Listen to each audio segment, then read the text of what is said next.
Isaias Kapitulo 30. Mga sugo mula sa Babylonia.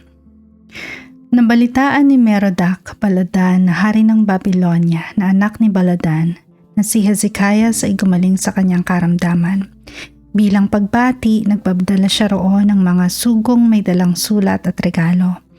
Labis itong ikinagalak ni Hezekiah at sa katuwa ay ipinakita niya sa mga ito ang lahat niyang kayamanan at ari-arian.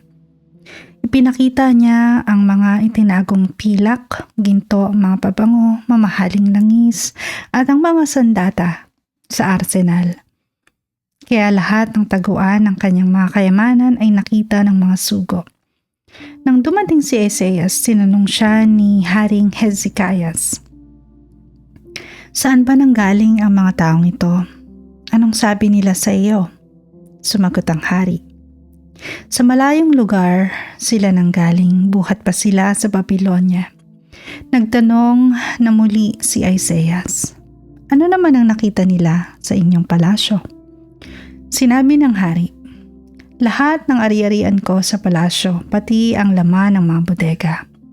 Dahil dito'y sinabi ni Isaias, "Pakinggan ninyo ang ipinasasabi ni Yahweh na makapangyarihan sa lahat.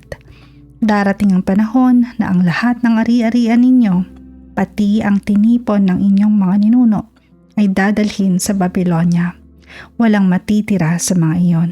Pati ang inyong salinlahi na ipapanganak pa lamang ay dadalhin sa Babylonia at gagawin nilang mga eunuko sa palasyo ng hari."